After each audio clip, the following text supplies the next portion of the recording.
Welcome everyone. Thank you for joining us for today's webinar. I'm Saloni welcoming you to the session expert analysis on the latest circulars and 53rd GST Council recommendations. Over the decades, Webtel has been India's one of the leading e-compliance solutions company, well known for its compliance management, office management, and HR management solutions. We believe in delivering our best to clients through our expertise and dedicated professionalism. We have also incorporated Joining a us for knowledge today's academy webinar. I'm where Saloni you can do welcoming all you your to the learnings by session opting expert for analysis for the self-paced latest courses, circulars staying and in line with 53rd the blogs, GST and Council keeping pace with recommendation. webinars, etc. Over the decades, Webtel has been Despite having India's a one long of the history leading of providing compliance solutions simplified company, Saloni solutions आपकी to well आवाज known different for एको हो its रही है, clients, check compliance करिए. management, and office networks management, facing and compliance HR management challenges. solutions. We believe in delivering our best to clients through our expertise and dedicated professionalism.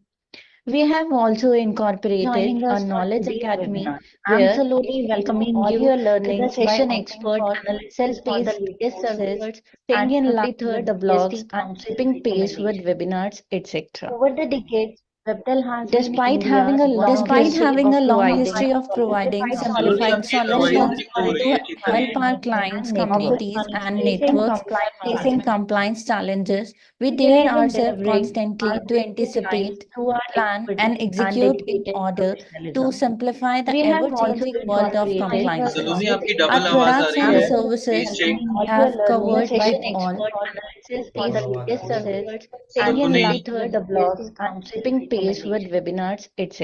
Over the decades, Webtel has been Despite having India's one of the leading a long compliance history of providing solutions Saloni company, simplified आपकी well आवाज. known No, no, solutions it is for not its a recorded help video. our There is some clients, issue. We are office trying to management, resolve that. facing Please wait.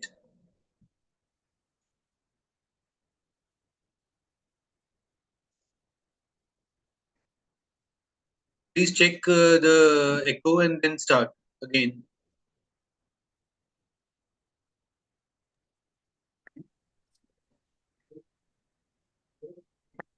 Sir, there is an issue. No, but this will be coming with the speakers also.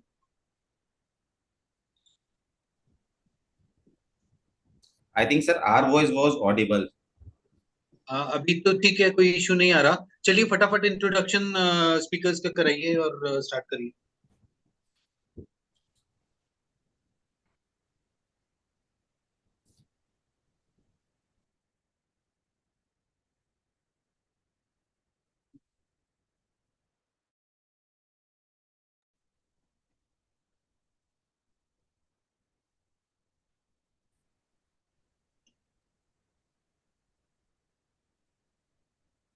Yeah, we're sorry for the inconvenience. We're trying to resolve this.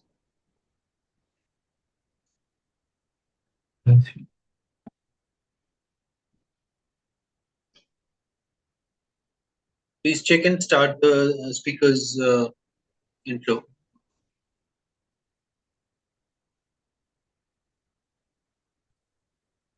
Our moderator of today's webinar is CA Rajiv Khandelwal. He is a fellow chartered accountant of the ICAI. He is also a ICAI, a certified system auditor.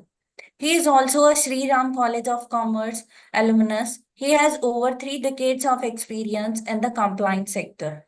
Mr. Khandelwal has addressed thousands of webinars and seminars so far on compliance at various forums such as NASCOM, the Indian Institute of Chartered Accountant of India, and the Institute of Company Secretaries of India, the Institute of Cost and Works Accountant of India, and various study circles.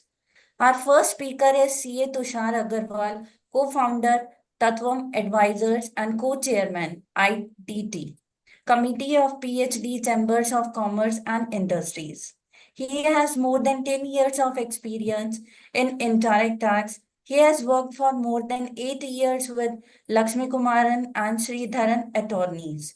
He was also deployed by the Goods and Service Tax Network for GST implementations and has worked closely with government officials.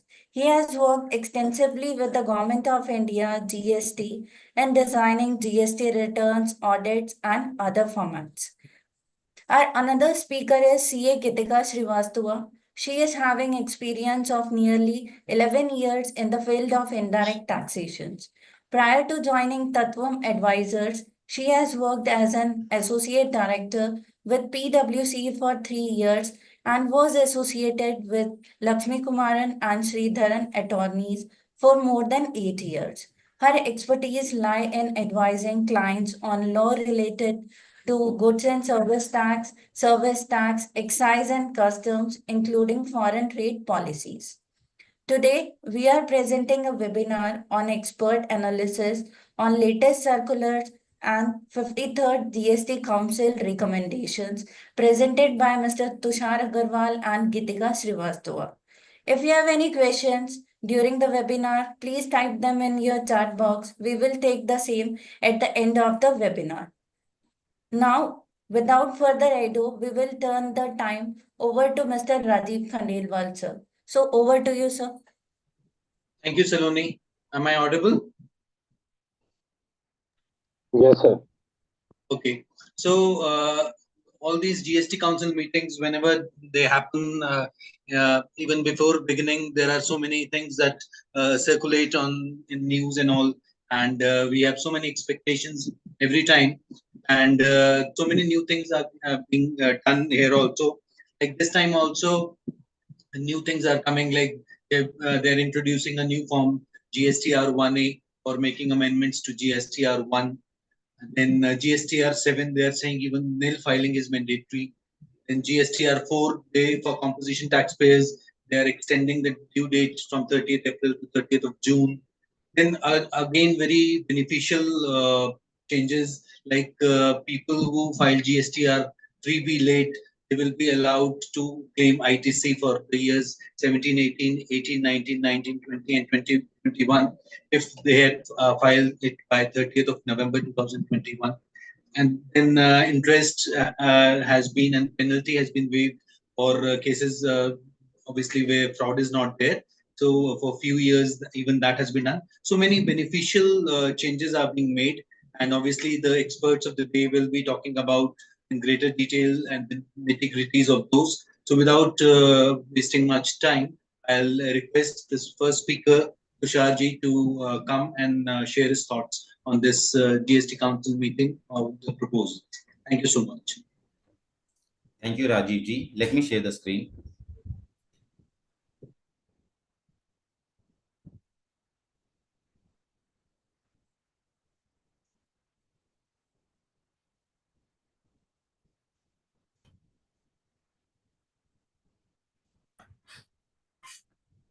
Good evening, friends. In the first council meeting, after the formation of new government in center, several important and trade-friendly measures have been taken, key theme being ease of doing business. Given that the GST Council meeting was being held after a period of almost 9 months, there were many expectations, and in this council managed to meet these expectations by introducing various changes in law, multiple clarification, all in the nature of trade facilitation. The amnesty scheme for demand notices under section 73 for financial year 17-18 to 19-20 was the highlight of the meeting. Apart from that, the principle of revenue neutrality influenced various decisions of GST Council, be it nil valuation in case of import of services when full credit is available, or computation of ITC time limit from self-invoice date for RCM supplies from unregistered supplier. So in this session, we will be discussing all the major recommendations and clarifications introduced by the government. The first important recommendation is insertion of section 128A under the main act to provide for conditional complete waiver of interest or penalty or both relating to demand notices issued under section 73 for financial year 17-18, 18-19 and 19-20, where the taxpayer pays the full amount of tax demanded in notice up to 31st March 2025. It's a very welcome amendment wherein they have introduced complete waiver of interest and penalty in respect of notices issued under 73. This is only for the financial year 17-18, 18-19, 19-20, and it comes with a condition that the taxpayer should pay the full amount of tax demanded in the notice up to 31st March 2025. Friends, for financial year 17-18 and 18-19, the notices have already been issued and orders have also been passed. Most of these matters are now lying at appellate level, at appeal stage. So even the benefit of this section 128A will be available at appeal stage, at appellate stage. So whether 17-18, 18-19, 19-20, section 128 benefit will be available either at adjudication stage or at appellate stage. The only condition is that the notice should be issued under section 73. Now, there are multiple points which needs discussion and which evolves around this amendment, this proposed amendment. The first is, like in any section 73 notice, it is not only a single issue which is raised by the department. They generally issue multiple issues. Now, for example, in a particular notice, 10 issues have been raised. You agree and you decide that I will pay the entire tax amount for the 5 issues, and for remaining 5, I want to litigate. So is it possible? If we see the language of the press release, it says the taxpayer should pay the full amount of tax demanded in the notice. So prima facie, the language suggests that the full amount of tax has to be paid as demanded in the notice, and it is not issue wise. But we await the exact wording of section 128A, which will be introduced in Finance Bill 2024, and then only we will be able to come to a conclusive answer. So this is one of the important issues which we should keep in mind. So as soon as section 128A comes into picture, we have to see the wordings of section 128A, and then only we can decide whether the benefit can be taken for this amnesty scheme in respect of certain issues and not in respect of the entire notice. Second, what about those taxpayers who have already paid interest and penalty? Because this section 128A give relief only in respect of interest and penalty, which is yet to be paid. But what about taxpayers who have already paid interest and penalty? Can they get refund of the interest and penalty paid under section 73? My prima facie answer is no. Till now, whatever amnesty schemes have come in past, whether it is service tax, whether it is under VAT regime, etc., no case you will find that any refund is given to the taxpayers arising out of an amnesty scheme. So whatever tax paid, whatever interest paid, whatever penalty paid stands paid. The benefit is only in respect of the outstanding litigation and not in respect of amount which is already paid. So to my mind, it will be difficult that any refund of interest and penalty will be given to the taxpayers who have already paid it. The next important issue to be analyzed is, what if section 73 notice is issued only for interest and penalty and not for the tax amount? Maybe during audit proceeding, maybe during assessment proceeding, I have already paid the tax amount. Now showcase notice have been issued for interest and penalty. Can I get the benefit of this amnesty scheme? Again, answer will lie on the wordings of one section 28A, which will be introduced in this month. Then only we will be able to come to a conclusive answer whether the benefit of interest or penalty can be taken in a case where notice is issued only for interest and penalty. Going by the press release, the wordings in the press release says full amount of tax as demanded in the notice should be paid. So it only talks about that when a notice is issued and there is a tax liability. So we will have to see what if notice is issued only for interest and penalty. And very important point to be noted, whenever in many cases you will see when section 73 notice is issued, even if you have paid the tax amount earlier during audit or investigation, many a times you will see that in show cause notice, demand is created for the full tax amount plus interest penalty, and whatever you have paid at that moment of time, the amount you have paid is appropriated to the demand. So notice is issued demanding 100 rupees tax plus interest penalty, and whatever you have paid is appropriated. If that is the case, then the benefit of this notification, this proposed amendment should be available, where amount has to be appropriated at the time of notice.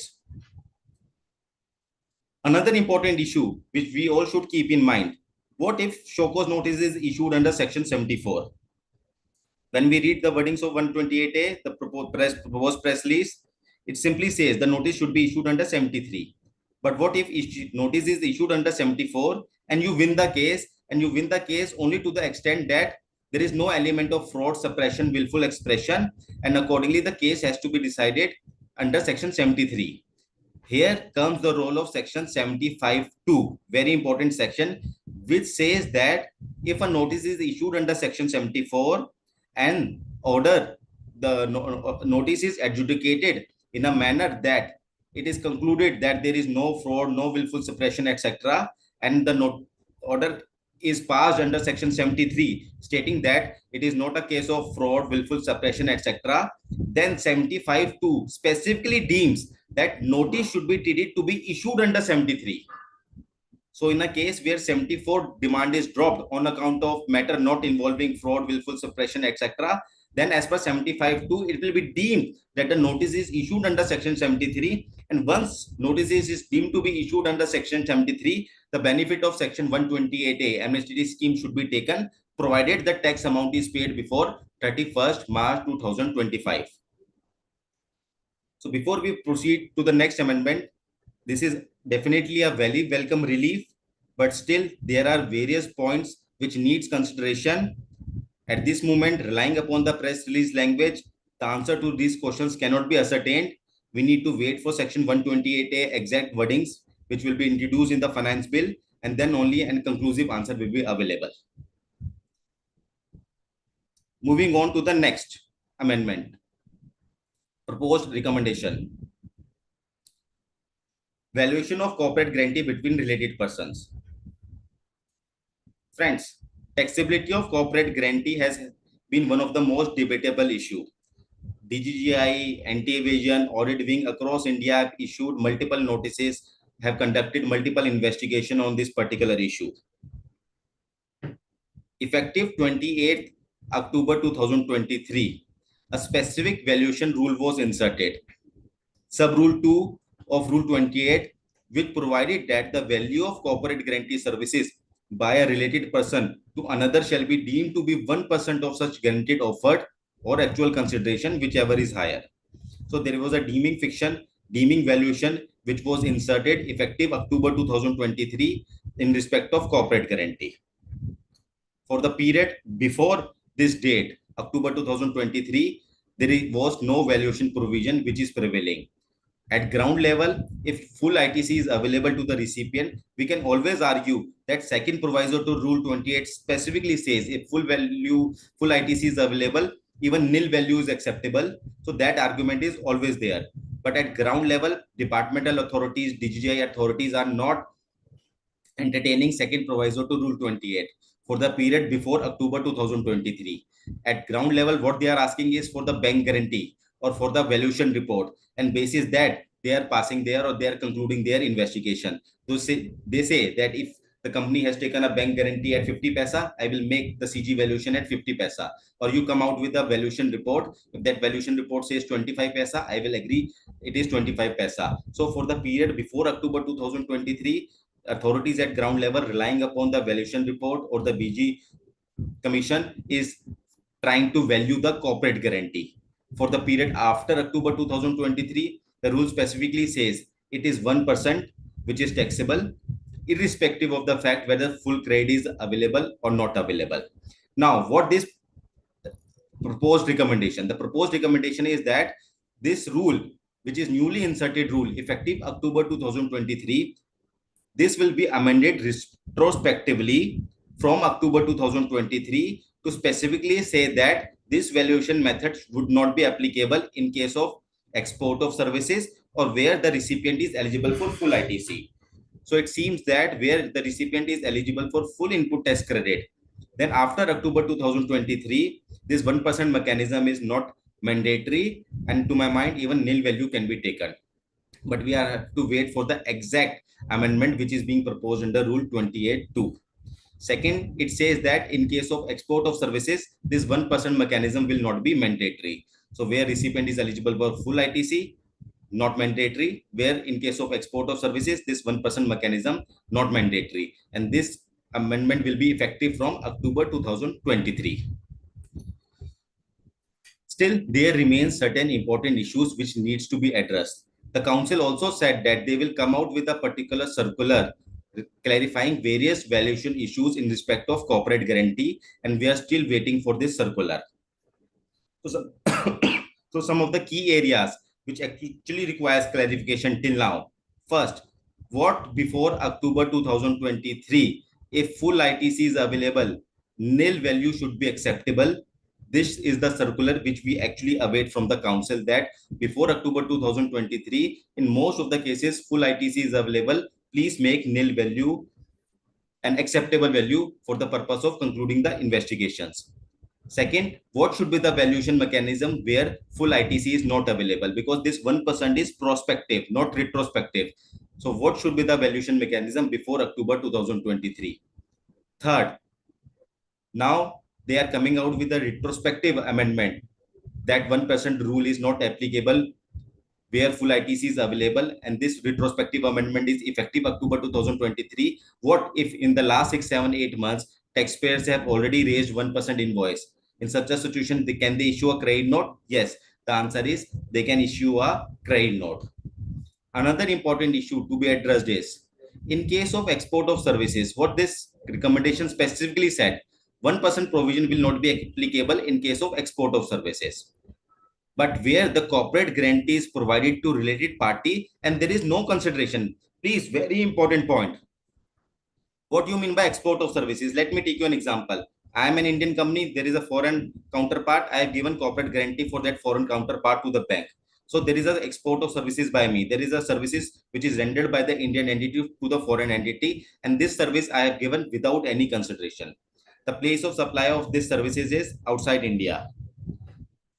The definition of export of services specifically says service recipient should be outside India, amount should be received in foreign convertible exchange, place of supply should be outside India. In my case, all the conditions are getting satisfied. The only condition which needs discussion is amount should be received in foreign convertible exchange. Now, in this case, when I am giving corporate guarantee without any consideration to my related party outside India, there will not be effectively any consideration which I will be receiving. There will not be any FIRC at ground level. Still, will it qualifies as export of service? To my mind, yes, it should definitely qualifies as export of services, because what I should receive is the amount which is required to be paid by the foreign entity. It should be an amount which should be payable. In my case, this is a deeming provision. By virtue of the deeming provision, zero amount is payable.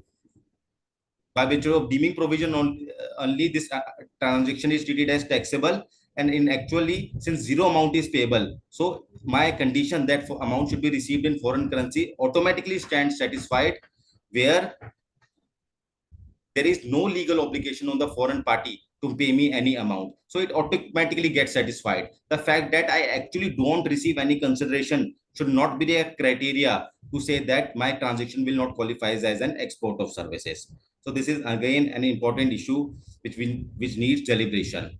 And before I proceed further, last important issue which requires clarification in corporate guarantee till now is whether it is a single supply of service or a continuous supply of service. Should I pay tax one time, or it is that I need to pay tax every year? Like in bank guarantee, I get it renewed every year. So corporate guarantee also, do I need to pay tax every year? In my view, it is a one-time transaction. It is the act of giving the guarantee which is taxable. Even if my guarantee continues for 7 years, it is not that every year I will pay tax. It is a one-time activity, but department at ground level do not agree. All DGI authorities at etc. have taken a stand that this is a continuous supply of services. So this also needs clarification. So let us see what all clarification will come in respect of corporate guarantee. Next important amendment recommendation is evidence of compliance of conditions of section 15(3)(b)(2).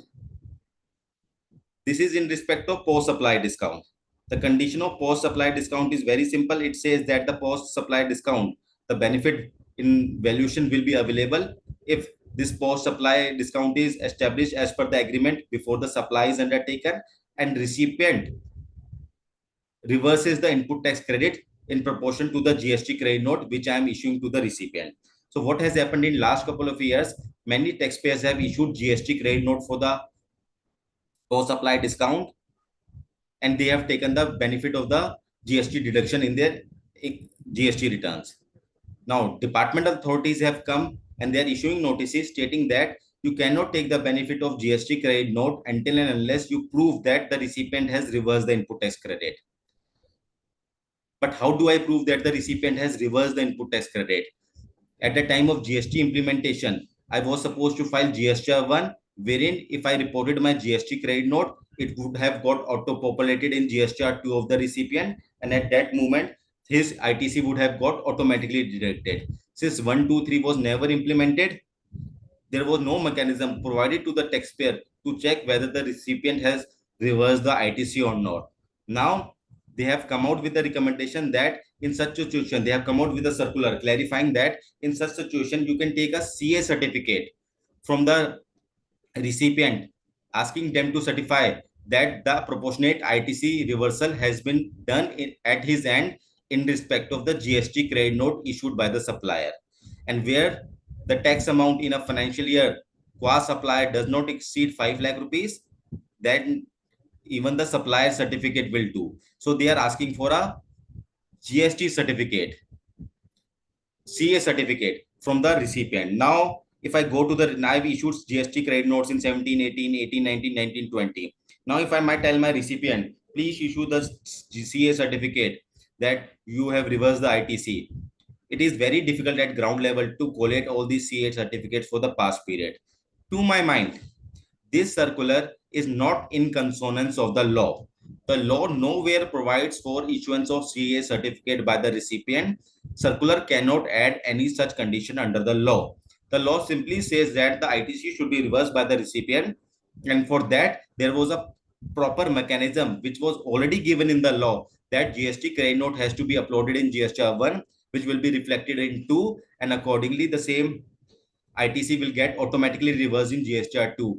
It still, since 1, 2, 3, GSTR 1, 2, 3 was never implemented, to my mind, this condition of ITC to be reversed by the recipient cannot be said to be implementable in the absence of a proper mechanism in online portal to track that whether the ITC has been reversed by the recipient or not.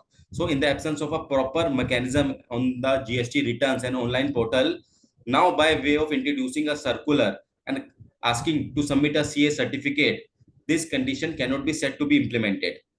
To my mind, this circular is not in consonance with the law. We have a very good case to argue for the past period that it is not my fault because there was no mechanism given me to check whether the ITC has been reversed by the recipient or not. In the absence of any mechanism to check whether the recipient has reversed the ITC, I cannot be held liable, and accordingly, no tax can be demanded from me in respect of GST credit note which I have issued. I should be given the full benefit. Onus is not on me to prove until unless you give me an IT mechanism, a mechanism under the returns. This condition of CA certificate is now, which is coming from circular, should be applied prospectively, and for the past period, even if there is no certificate, GST credit benefit should be available. But as a matter of advisory, we will always advise, try to get this GCA certificate from your recipient's client so that whenever any investigation is undertaken, you have a good solid proof, because at ground level, all these arguments will not sustain. The authorities will definitely ask for CA certificates. Then try to get these CA certificates, but in the absence of CA certificate, don't think that for the past period, my GST credit note benefit will be denied. Still a good case to argue. There are various questions in the chat box. We will be taking it up in the end. Another important amendment is valuation of supply of import of services by a related person where full ITC is available. So recently, before we discuss this amendment, if we can all recall, in respect of cross charge, circular was issued and they specifically said that if full credit is available, then even nil value is acceptable. So for cross charge, they have come out with a very welcome clarification a couple of months back. In the light of that clarification only, this is an extended clarification in respect of import of services from related party. So what this particular circular says, circular 210, very important, and it will have impact on various transactions. Let me read. In cases where the foreign affiliate is providing certain services to the related domestic entity, where full ITC is available to the related domestic entity, the value of such supply of services declared in the self-invoice by the related entity shall be deemed to be the open market value. And where this invoice is not issued, the value shall be deemed to be nil. So in case of import of services from related party, if I have issued a self-invoice and if I have declared a value on the self-invoice, that should be treated as to be the open market value provided full ITC is available. And where the value of services where I have not issued the self-invoice, in that case, such value will be deemed to be nil provided full ITC is available. Now, there are practical issues being faced by the industry. Let me give you a few examples. All foreign line industries. One of the issue being raised by the department is that all those foreign airlines operating in India, they pay GST in India in respect of flights which are embarked from India. But they don't own the aircraft. The aircraft is provided by the foreign counterpart to the Indian counterpart. So there is a provision of services by the foreign counterpart to the Indian counterpart by way of giving this aircraft, maybe on lease, rent, etc. So there is a supply of aircraft leasing services by foreign counterpart to the Indian counterpart. This is one of the issue, and they have been demanding reverse charge tax from the Indian counterpart. And many of the companies have not paid tax. Now, after this amendment, after this clarification, nil value will be an acceptable open market value if I get the full input tax credit. Now, in this business, my entire services are taxable and I am generally eligible to avail the full input tax credit. So, in respect of such supply of by the foreign counterpart to the Indian counterpart of provisioning of aircraft, my nil value should be an acceptable value and accordingly no tax should be paid. So it's a very welcome relief in respect of such kinds of transactions. Say corporate guarantee given by foreign company to the Indian counterpart, no tax paid. Still, if full credit available, this nil value should be acceptable and hence there will be no dispute. Secondment of employees, again a very hot topic which has been, and multiple notices have been issued on this topic, multiple investigations have been conducted on this topic of secondment of employees. Here also there can be multiple cases. Case 1, in respect of secondment of employees, I have not done anything. Investigation is going on. I have not paid any tax. Generally in my business, full ITC is available. Can I take the benefit of this circular? To my mind, yes, it's a good case to argue that nil value should be treated as an acceptable value in case of secondment of employees also, where full ITC is available. However, there is another case in case of secondment of employees.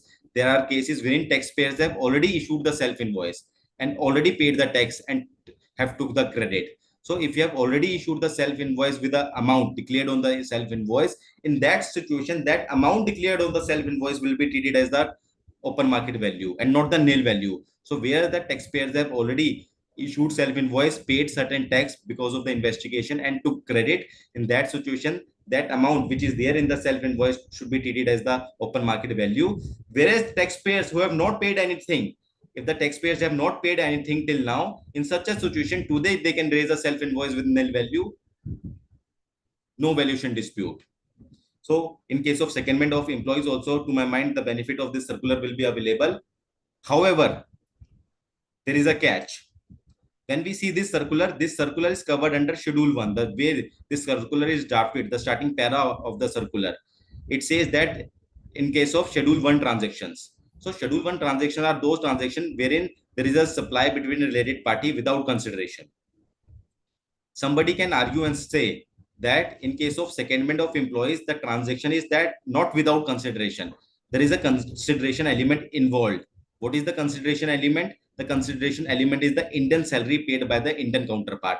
They said that the department may say that in case of secondment of employees, since the Indian counterpart is paying the Indian salary, hence there is a consideration involved and benefit of this circular should not be available. To my mind, that contention is wrong and should not be tenable.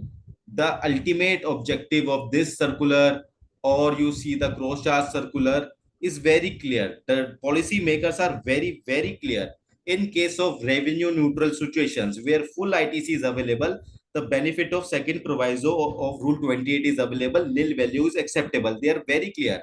They don't want to create any demand, any liability where full credit is available. The intention of policymaker is clear that full credit available. It's a revenue neutral situation. We want to avoid valuation dispute. We want to avoid valuation litigation. Zero value is an acceptable value.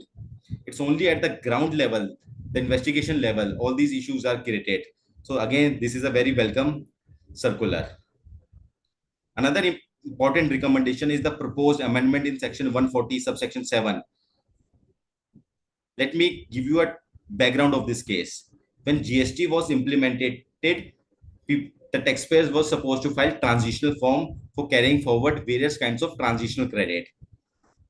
Now, one such credit was the ISD part, the ISD credit.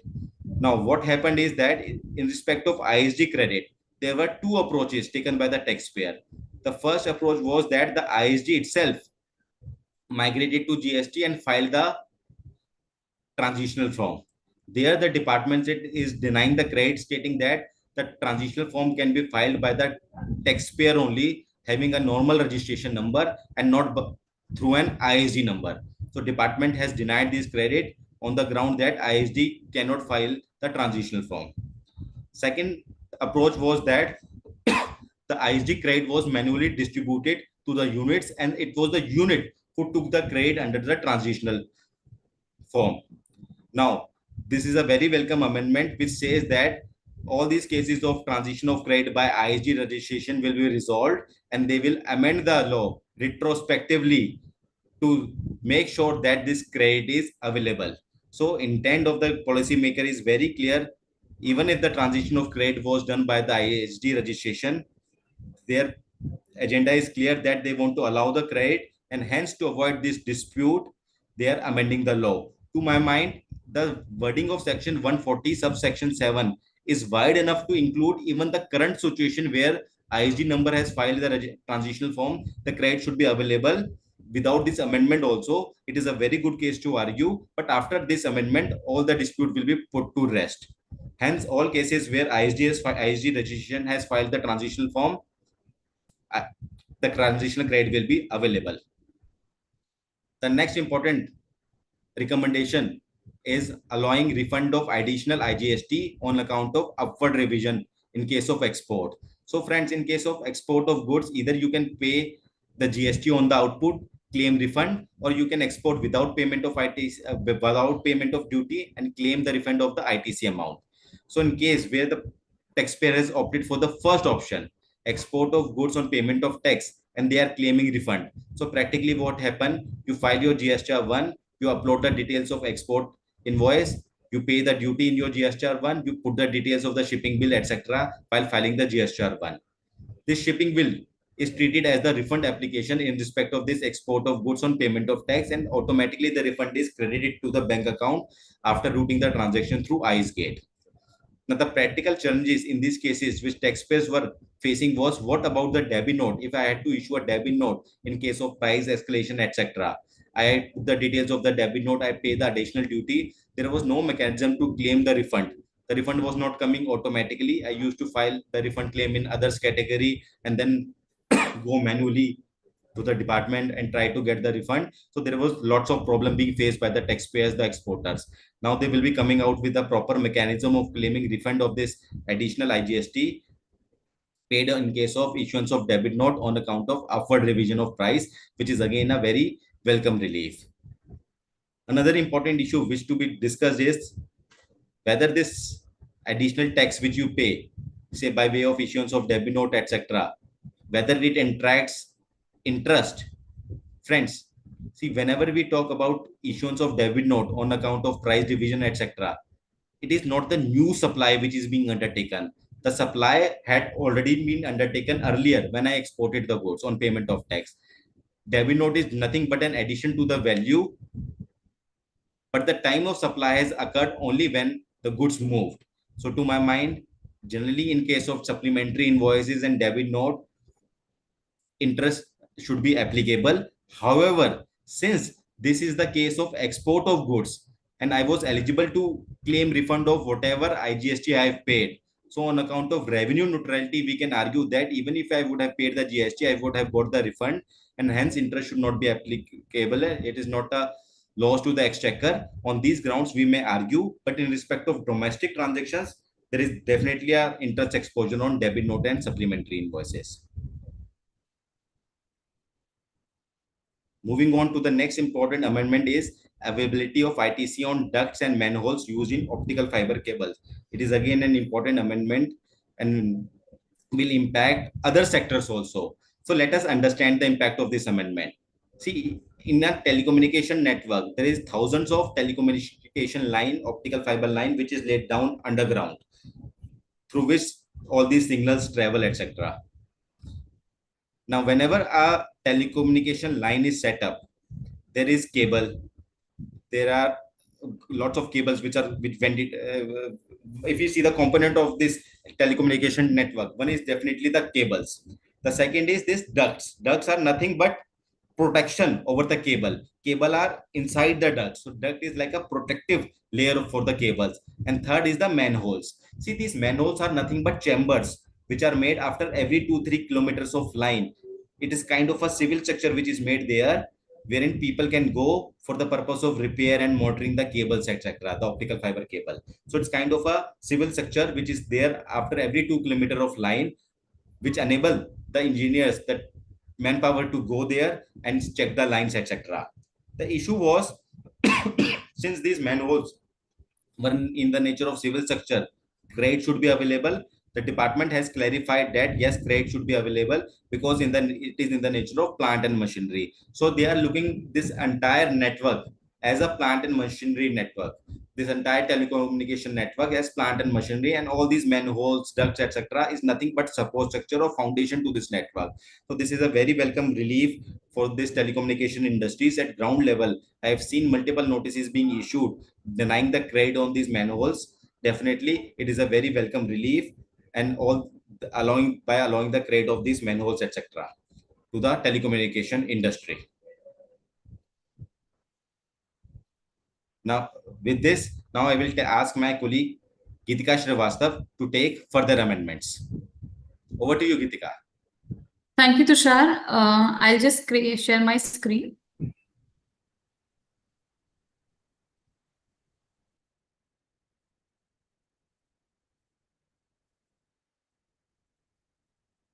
I hope the screen is visible to everyone.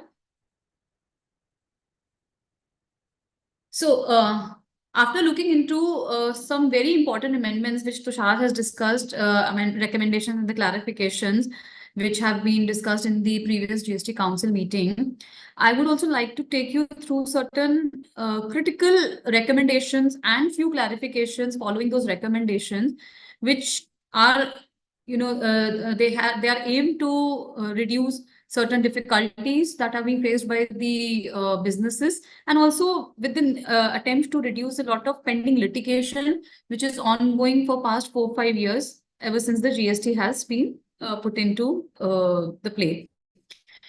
The first most important recommendation which has come in the previous GST Council meeting was with respect to certain relaxations with respect to the time limit which is being provided under Section 16(4) of the CGST Act. We all are aware that Section 16 lays down the condition for availing credit. But of course, one of the condition which is very important in Section 16 is regarding the time limit of availing the ITC with respect to the purchases that are made by the taxpayers. Till 2022, the time limit was limited, was up to, for a particular financial year, whatever invoices or purchases have been made in a particular financial year. The time limit was till September, filing of GSTR 3B of September, next financial year of the next September. And with effect for 2022, the timeline has been extended to the filing of the GSTR 3B of October of the next financial year, but provided the same is filed by the 30th November. So this was kind of an extension given to the taxpayers by 1 month with an additional time of 10 days because the due date for filing 3B was 20th. But for this period, they have given another 10 days time to create the credits.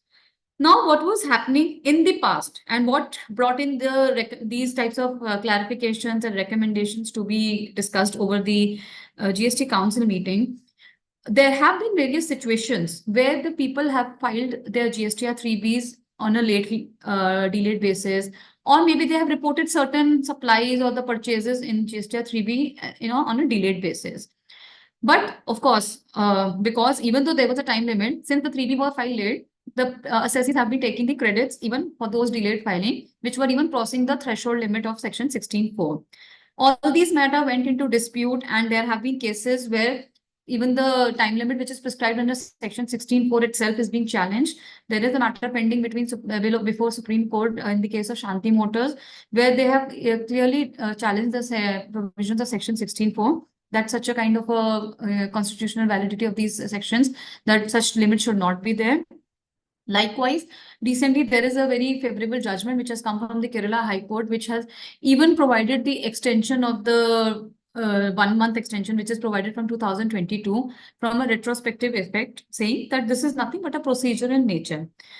So what has happened is that because of these types of judgments which are coming more into the favor of assessees and pending a lot of disputes before the department only on these areas where there is a delayed filing of 3B, because of which the credits are being denied under section 16(4), the government has recommended to provide the ITC with respect to financial year 17, 18, 18, 19, 19, 20 and 2021, even on the delayed filing of 3B, provided these 3Bs or the reportings pertaining to these financial years have been filed up to the filing of 3B of October 2021, which is filed by 30th November 2021.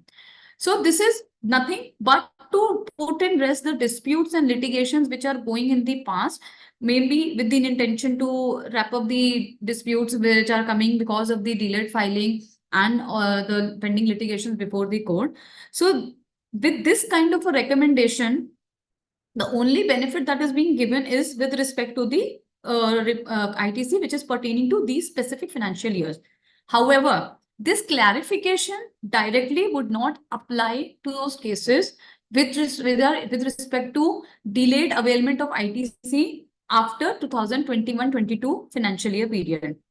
But at the same time, since there are the core issue with respect to the constitutional validity of this section itself is challenged, and there have been judgments where the courts have given views where that a person who's not able to take the credit because due to certain circumstances he was not able to file the return, it is because there is no other mechanism to take the credit but only through 3B. The benefits have been given to the assessees. So we will have to wait and see that whether such litigations which are pending before the Supreme Courts and the other courts, whether we get any favorable decisions wherein such benefits can be granted to assessee and such an extended time limit can be enjoyed even in the future period. So we'll have to wait and see, and I believe the litigation will still continue for the future period as the relaxation is only for the past period, but the taxpayer would still want to contest their position for the future period as well.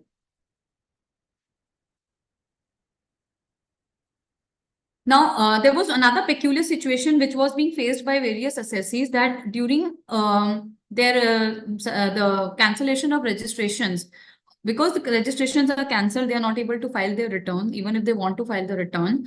The cancellation can be for various reasons. So because of that, the minute the revocation was, the registrations were revoked, the cancellation was revoked and they were active again, the issue used to come that since now the assessee is allowed to pay the file its returns, and therefore they should also be allowed to take the credit, these types of credits were also being challenged by the department using the wordings of section 16(4) if they had crossed the threshold of the section 16(4) time limit. Whereas now in the recommendation, it has been recommended to relax these the period during which the registration has been suspended, or for that matter has been cancelled and has not been revoked.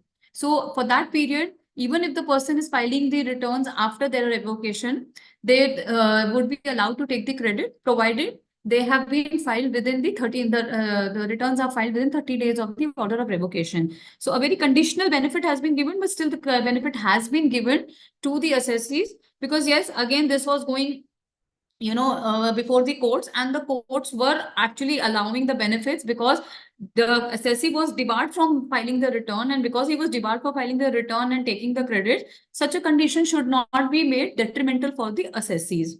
So with this recommendation, at least these types of scenarios will be taken care of, that if there is a cancellation of registration until the time they are revoked, if the credit has been delayed and is being taken after the threshold of 16.4, the same would be allowed.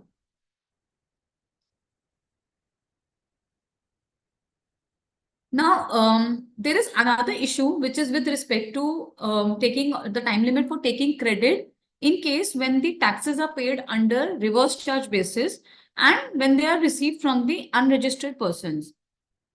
So we all know section 16.4, like we said, as one date has put a restriction on taking the availment after the filing of 3B of October of the next financial year. Now, the issue which was cropping up in the industry was that when a person is paying reverse charge and it's taking supply from an unregistered person, they are required to pay tax under reverse charge. The tax is paid based on the self-invoice raised by the recipient. So many cases have so happened that there have been some disputes or some investigations or findings of the department wherein there have been reverse charge liabilities which are paid by the recipients, and these reverse charge liabilities are paid not as per the original time of supply, but they are paid belatedly. So once the reverse charge liability has been paid, the question of taking credit arises and the time limit pertaining to the credit also arises.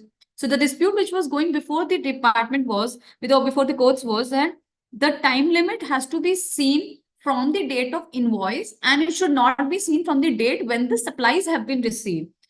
So again, because there was a lot of litigation on these points, there was the recommendation, and a parallel circular has also been issued that while determining the time limit under section 16.4, it should be seen the date on which the self-invoice has been issued, and the financial year of that self-invoice should be considered for calculating the time limit under section 16.4.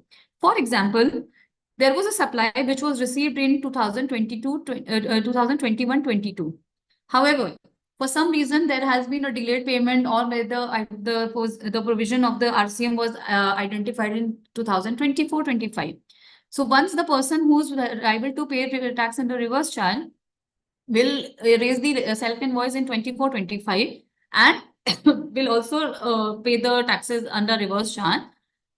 With the benefit of this clarification, had it been the 21-22 period, the time limit for taking the credit for the supplies received in 21-22 would have expired in October 22 3B return. But with this clarification, since the RCM has been paid in the financial year 24-25, the credits can be taken till the next financial year filing of 3B of October. And therefore, this kind of a benefit has been extended in case of RCM supplies.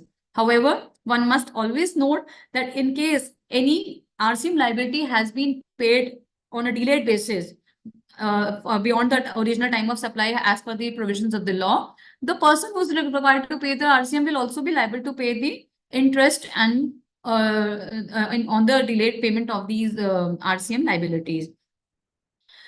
The benefit which can be taken care of in these cases is that even in the cases where there was a delayed payment on the identification of the department or while the investigation, the restriction of credit has been now removed. Otherwise, there was a double jeopardy for the taxpayer that one, they were also liable to make the payment of taxes under RCM, and the benefit of ITC was also being denied.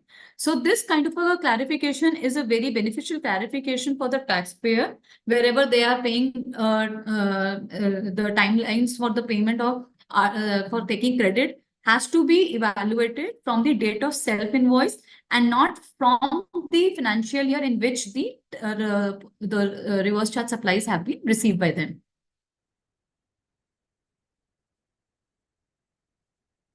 Now, moving on to some changes which have been recommended with respect to the show cause notices and the appeals, the litigation segment. there is a recommendation to insert a new section 74A in the Act, which will now provide a common time limit for issuance of the show cause notices and their orders. So as on date, we have two different sections. Section 73 is a normal limitation period, in which the show cause notice can be issued, which are non-fraud cases. And then section 74 is the extended period during which the show cause notices can be issued, and which are the specific cases of fraud, suppression, etc. Now, the department intends to, remove the difference, or make only one common provision wherever there is any non-payment or excess of element of credits by the taxpayers. They want to have a common threshold time limit for issuing the show cause notices and order. While we have seen there are so many beneficial amendments, I personally see this amendment as a little detrimental for the taxpayers, because today they had two scenarios where at least they could prove that there are cases of fraud and therefore 74 is invocable. And if it's a non-fraud case, then 74 is not invocable and only 73 limitation should be taken care of. And various cases were also being won on the grounds of limitation. We have seen that in pre-GST regime also. But with this kind of scenario where they want to have a common timeline for all the scenarios, all the types of cases, we'll have to wait and watch what is the timeline they're going to bring. Will it be less than 5 years, which is currently for the fraud cases, or it can be even more than 5 years? How it has to be presented, how it will be taken care of, will have to be seen once the budget amendment comes, which bring on these changes in the Act. However, they have given one beneficial provision for the assessees, that today, whenever there is a fraud case, they can pay the penalty, reduced penalty, if they pay it within 30 days of the issuance of the demand notices. That they have extended from 30 days to 60 days, considering certain difficulties which the taxpayers were facing to make the demand of such, wherever there are huge demands, so making payments of penalties of such demands within 30 days. So this can be seen as a little beneficial provision, but overall doesn't seem to be a very taxpayer friendly provision. However, we can still wait and see how section 74A is worded and what is it that they're going to bring it on the table. Now, if you see, there are certain appeal related recommendations. This is very important. We all have been waiting for the GSTAT, the GST Tribunal, Appellate Tribunal, to come in force.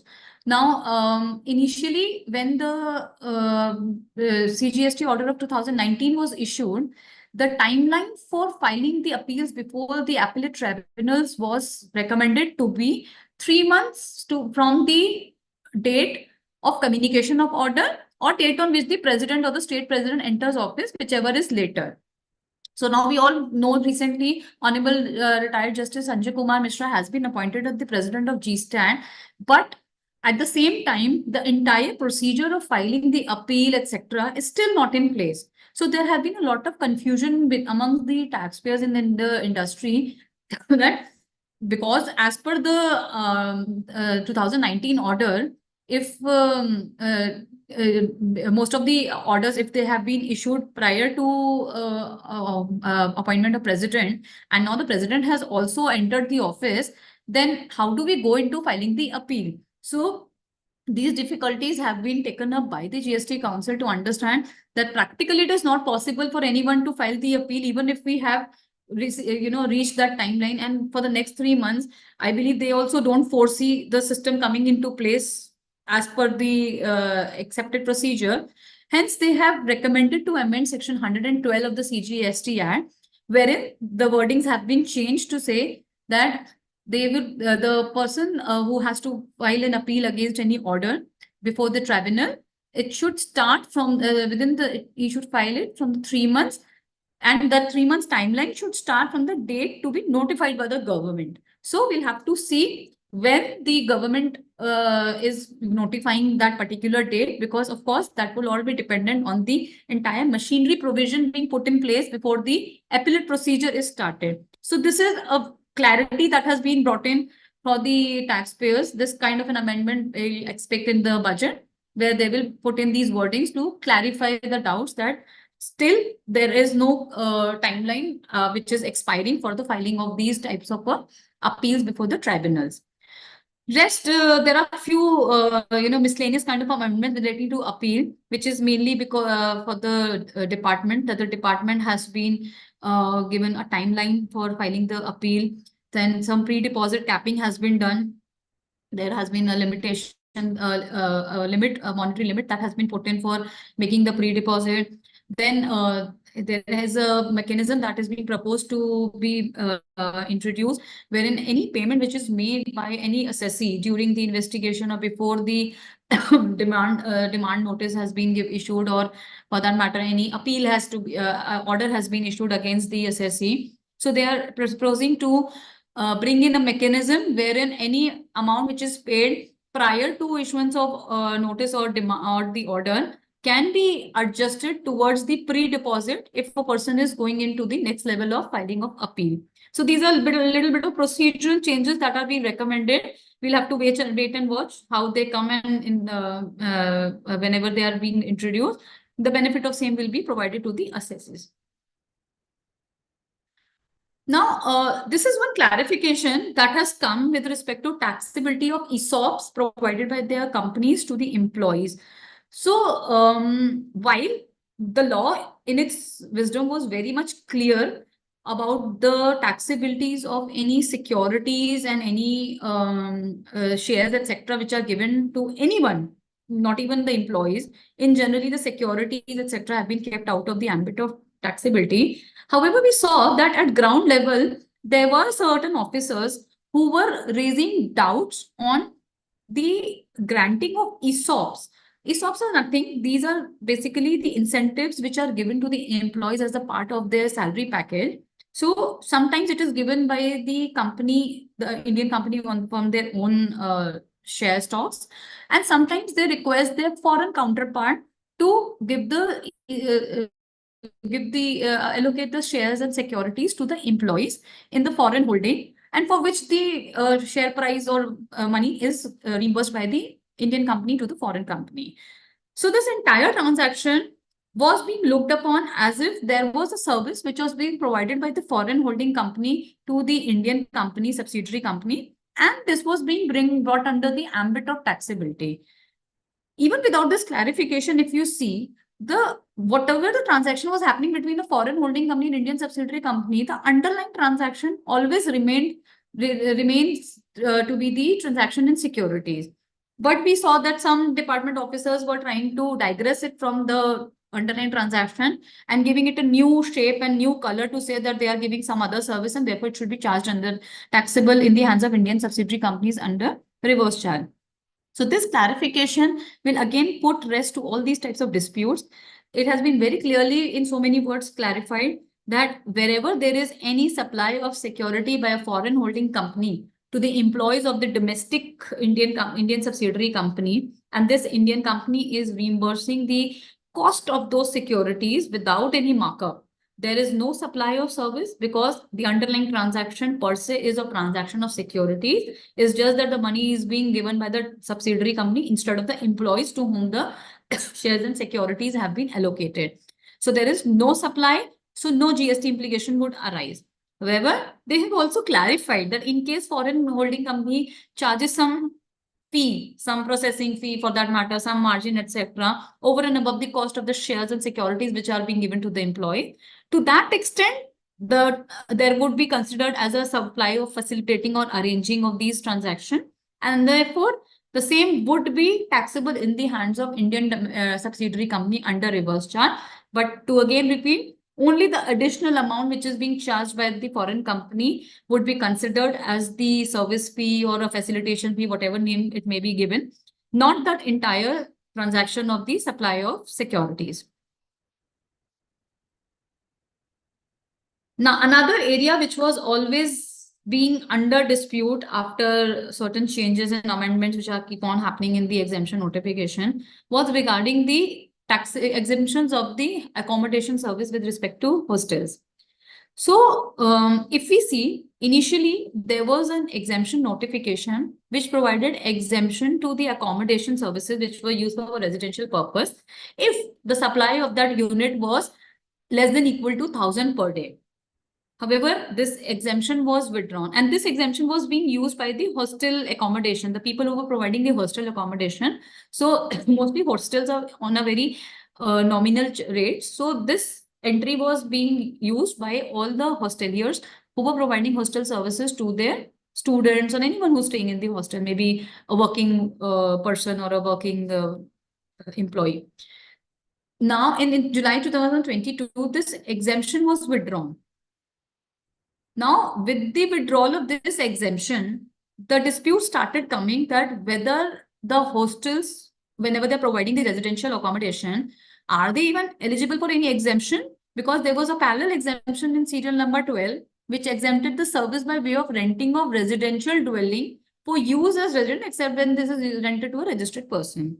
So the dispute was being raised that whether giving hostels on rent can be considered as a residential dwelling, because a residential dwelling is to be considered as a single unit where one person or a family or together is using it as a residence. Can hostel be said as a residential dwelling, because normally hostels are shared by multiple people. They may not be belonging to same family, so and so forth. So there have been judgments from both sides. However, recently in the case of Thai Makumika, Madras High Court held that wherever these types of hostel rooms are used by students or working women, the purpose is only to be used for residential purpose. Therefore, the notification of 12, serial number 12 of exemption notification can be availed. Therefore, the exemption should be allowed. However, since there were different views and different opinions, there has been this clarification wherein they have proposed to provide the it's a recommendation from the council meeting that they will be providing an exemption where the accommodation service is being provided. The value of this accommodation is up to 20,000 per person per month, and it is supplied for a minimum continuous period of 90 days. So it's a conditional exemption wherein unless until someone is staying for a continuous period of 90 days and is also falling within the monetary limit, only then they'll be entitled for this exemption. Otherwise, this particular exemption which is proposed will not be available.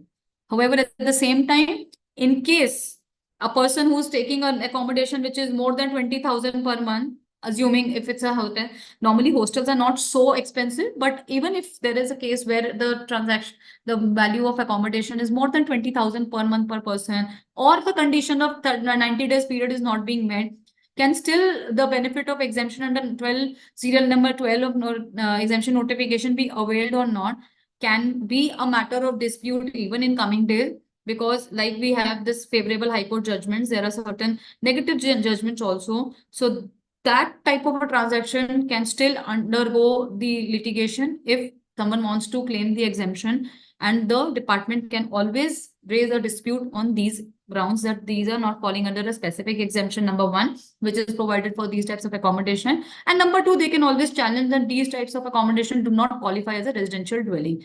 So again, we'll have to wait and watch where do these types of exemptions lead to and to what extent the litigation can be taken up.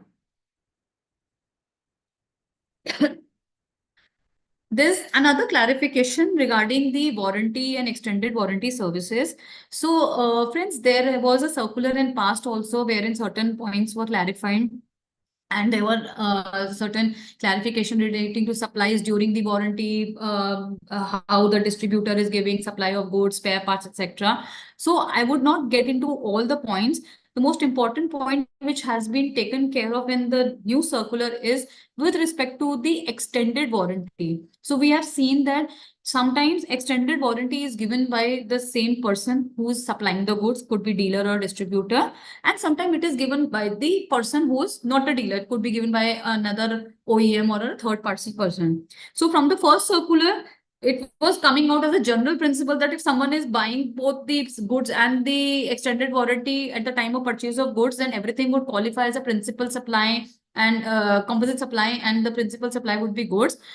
the test does not hold true where the suppliers of both the supplies are two different person. So wherever if the goods are being supplied by a dealer and the extended warranty support is given by either OEMs or any third party, it can never fall within the definition of composite supply, because to fall under composite supply, it has to be provided by a single person, which will not be the case where two different people are making the supply, and therefore should be treated as two separate supply, number one. And secondly, if even after the goods have been supplied and someone goes for an extended warranty, again, the doubts were being raised whether this would be treated as supply of goods or supply of services, or it should be a supply in which the composite supply, wherein the supply of goods is a primary supply. So there were these types of doubts which were being raised. So here also there has been a clarification which is clearly issued that if anyone who is taking the extended warranty after the supply of goods have happened, then entire thing would qualify as supplier service, because what is being given is the service of warranty, and the intention is to provide a working good or a working machinery to the person who is taking that extended warranty. So here again, that dispute regarding composite supply, whether it's supply of goods, supply of service, has been put into rest. All the litigation which has been raised on these points will come to an end, and the industry can take a conscious call when they are entering into these types of agreements. Now, friends, Rajiv sir has highlighted in the very beginning of the session, there are certain return related recommendation. I'll not get into very many details, very specific points. One important recommendation that has come with respect to the delayed filing of GST 3B is that till date, we have been seeing that in case anyone is filing a delayed GST 3B, and even if they have a balance in the electronic cash ledger, the benefit was not being given to the taxpayers, and the interest, etc., was filed on the total taxable value on which was to be paid by the cash ledger. Now, it has been recommended by the GST Council this time that in case at the due date of the filing of 3B, someone is holding that much amount of the balance in their cash ledger, the benefit should be given and no interest should be charged. And this is all follow-up of the recent judgment in the case of Aisha Motor, where they have said that once the payment has been made into the cash ledger, it is just about the settling of the entries between the cash ledger and the return. Otherwise, the payment has actually gone into the government kitty. So this is again a very beneficial relief that is being proposed by the council. We'll wait and watch how the rules are amended and how the wordings come, so that the benefit is being availed by all the taxpayers. If they have the benefit of they have the sufficient balance in the cash ledger, but due to certain reason, the 3B return was not filed on time. So the interest provisions can be, the relaxations can be given in respect to such scenarios. Certain procedural recommendations again have been made. There is a recommendation to introduce GSTR 1A, wherein you can make the amendments. Again, this is the follow-up of lot of notices which are coming because of the mismatch between GSTR 1 and 3B. We all know there is a provision with under which the entries which are given in GSTR 1 gets auto-populated in 3B. But also 3B is amendable the return, wherein if the assessees at the time of filing 3B filed that there have been some mistakes which happened in GSTR 1, they get the opportunity to make those changes. But again, this all results in the reconciliation differences, and of course, unnecessary notices keeps on coming to the assessees, which they keep on going and explaining to the tax officers. So this kind of a return will give you the benefit of amending GSTR 1 in case there are some errors or some missing entries which you wanted to file in GSTR 1 before you are making the payment of your taxes in 3B. This will amend your GSTR 1, wherein it will reduce, I would say, technically it should do away with most of the differences between 1 and 3B, because once you have amended your GSTR 1 and basis that you are filing your 3B, there should not be many differences. Could be many reasons, but major differences which could have happened from the same tax period can all be ruled out, of course, resulting in a much lesser litigation for the taxpayers. GSTR 1, they have reduced, they are proposing to reduce the threshold for B2C supplies from 2.5 lakh to 1 lakh. looks like more bringing more people into the tax net and under the radar of the GST system to understand what all supplies have been made. For the GSTR 7, again, there is a time limit that has been given for filing of returns. As on date, TDS return was mandatory to be filed only in the month in which the TDS was deducted.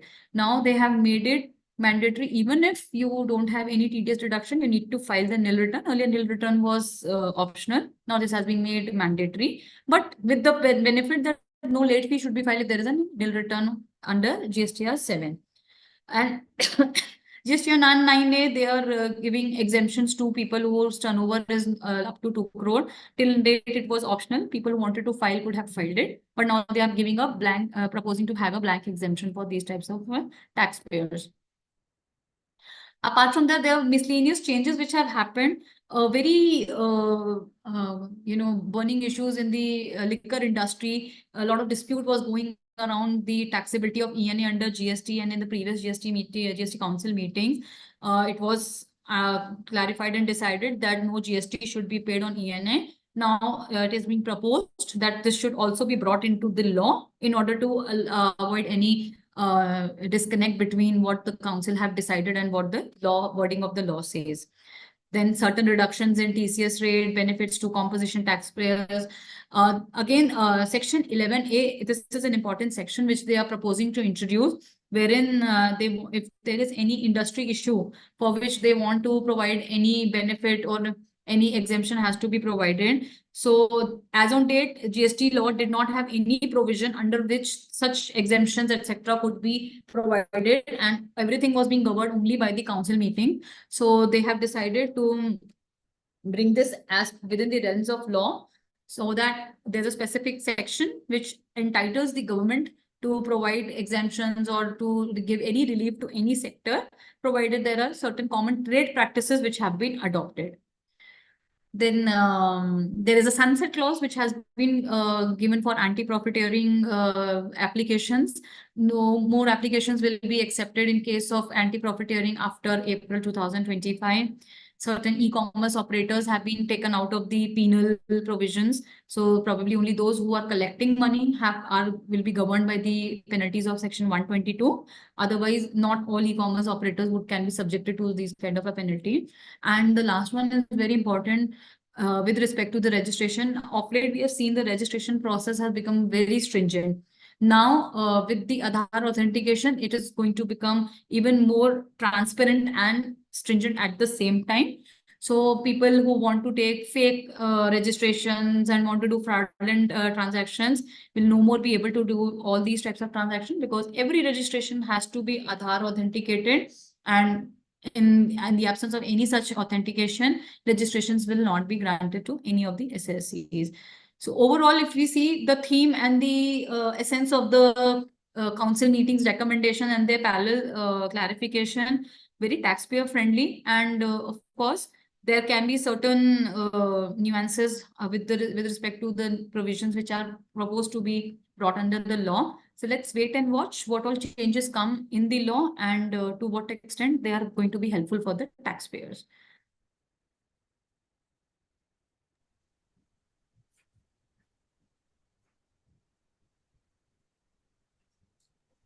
Let us now take the question and answers, which is there in the chat box. Sure, please go ahead.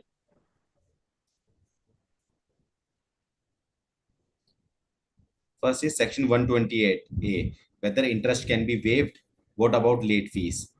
See, under the proposed section 128A, complete conditional waiver is being given for interest as well as penalty. So both the benefit of interest as well as penalty is available.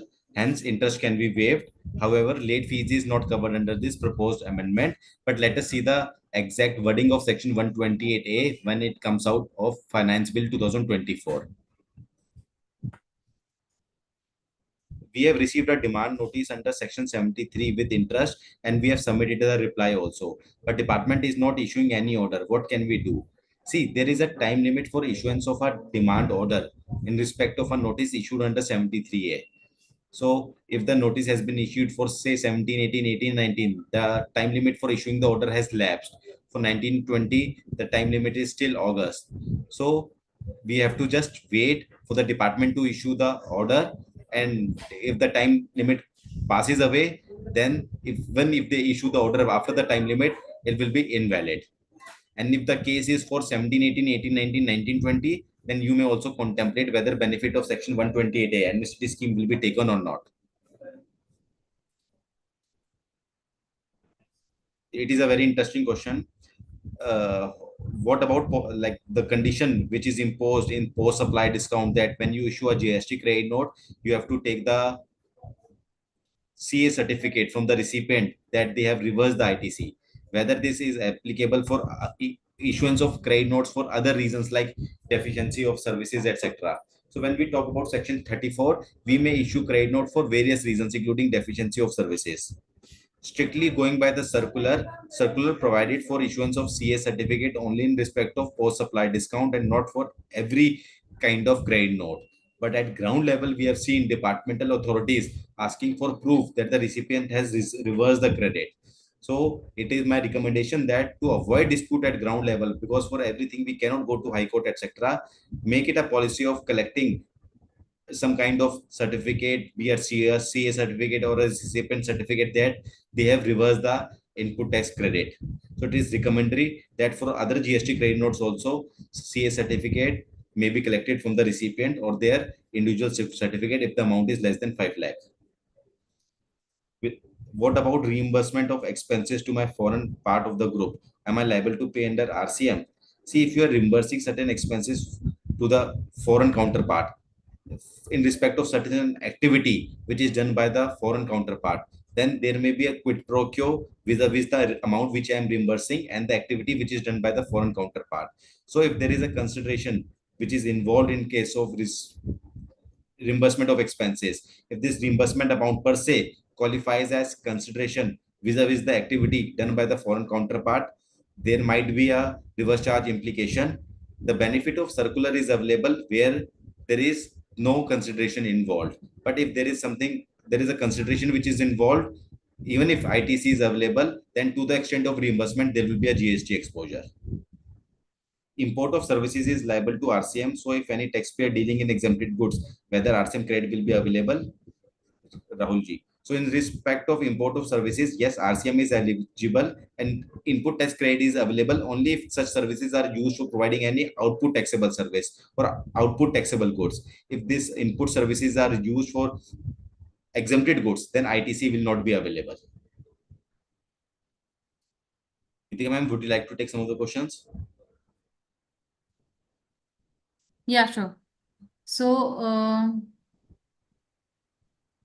Rahulji has asked, what do you mean by secondment of employees? So secondment of employees mean that where the employees are otherwise on the payroll of one of the entities, but for certain period or maybe for certain project, they are given on secondment to the other entity. So there is a lot of dispute which has been going around the secondment of employee, and for which there have been the clarifications. Basically, you will have to see that if the employee is working completely under the control and supervision of the entity which is using it, then technically it is a secondment of employee. But we have seen that there has been dispute regarding the manpower supply, etc. That's a separate part of it. So wherever employees of one entity, one of the related party is seconded completely to the other related party, and they are not doing any work for the first party with whom they have been on their payroll. So literal meaning of the secondment is this only. One issue is, Charu, yes ma'am, please continue. if 3B filed later after 2021 for financial year 2021 after 30th, but with late fees, with this situation will I? Okay, your issue is with regarding to the ITC availment with respect to the past period. Very specifically, they have given this condition that if for the past period, the 3Bs have been filed till 30th November, only then they would be giving the benefit of ITC if it has been taken at that time.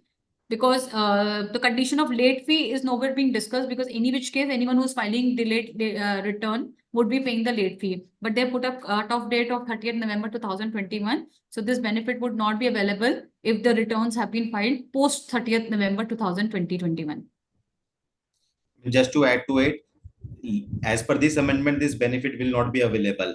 But you may take a larger argument stating that the time limit to avail the ITC is as per 3B. If I cannot file 3B, like on account of say shortage of tax payment, etc., and I filed it later on by paying late fees, etc. So, and there is a Madras High Court also which says that taxpayers was not allowed to file 3B. There was no mechanism to file 3B until unless he is able to pay the entire tax. So there is no mechanism by virtue which I can take the ITC by the due date of the return. So you can take that particular argument that the law compulsory asks me to file the entire 3B, wherein I have to pay the entire tax. Whereas there is no mechanism to take the ITC without filing 3B, like there was GST 2 provision, etc. So that there is a Madras High Court judgment relying upon that. You may take a larger argument that since I filed the return 3B late on account of technical restriction on the portal, and there is no alternative to avail ITC other than 3B, my credit should not be denied. That's a larger argument to be taken, but we have to see how it will sustain. And also we'll have to wait that where section 16(4) validity itself has been challenged. So we'll have to wait and watch whether what would be the outcome of Supreme Court decision. If it is in favor of assessee, then I think even without this clarification, most of the taxpayers who have filed a delayed return or who have taken an ITC on a later date can always avail it. But let's wait and watch what the Supreme Court has to say on this. Now, Rahul sir has said, Madam, for the 17-18 I took ITC 3B in 2000 for 21, but later on department denied it and I reverse paid it. Can I now avail that ITC? Sir, the current clarification nowhere talks about the cases where people have paid in the past, and looks more like they want to give benefit only to those who have not yet reversed, and just to put rest to the litigation. But as a practical solution, you can always, if you have the credit balance available, you can always, park it, and maybe if you have paid it through the cash ledger, you can try it for the refund. We'll have to see if the department looks into it from a perspective from the clarification that has been given by the department. But strictly speaking, they haven't talked about anything and there is no clarity. So you can always try to take this credit again by way of filing either refund or reavailment of the credit. We'll have to wait and watch how the department looks into it. Another issue Credit is, note. yes, ma'am. No, please continue. Credit note is related to discount. You can say. Credit note is related to discount is compulsory to CA UDN. Yes, in all these CA certificates, they have put a condition that all these CA certificates should carry the chartered accountant UDN number. So that is compulsory. Interest and penalty waiver for financial year 2021 also. No, the amnesty scheme is for 17, 18, 18, 19 and 19, 20 only, and not for 2021. I have already paid 19, 20 interest payment. Is it refundable? To my mind, in any amnesty scheme which have come in last 1 decade, I have not seen a case wherein government is giving the refund. So to my mind, it will be very difficult that refund will be granted, but let's wait for exact section 128A. We have received a demand along with interest and penalty under section 65. So is this section 128 will waive interest and penalty liability? See, under section 65, what you have received is not a demand notice. It is just an audit report. Section 65 governs audit. Notice is issued under section 73 or 74. This amnesty scheme is available only in respect of notice issued under 73 for 17, 18, 18, 19 and 19, 20. Still section 65, it is not still a notice, it is only an audit report. So we have to wait for the notice. So you have to see for these initial 3 years, definitely 73 notice would have been issued till now. So 65 is not a notice section, it is an audit section. Benefit is available only in respect of show cause notice issued under section 73. Will it not be difficult to provide CH certificate to each supplier? As per the circular, they have put a condition that supplier-wise CA certificate is required, and we understand it's a difficult situation. So it is always advisable to get maximum CA certificate possible without prejudice, as we discussed in the presentation. To my mind, this circular per se, which imposes the condition that you have to get the CA certificate of the recipient, stating that the ITC has been reversed, is not correct, because there is no such condition in the law, and they cannot impose such new condition in the circular. But to avoid dispute at the ground level, we will always recommend to get the maximum certificates and coordinate with our recipients and get the maximum certificates from them. I think we have covered all of the issues. Over to the Webtel team. Thank you.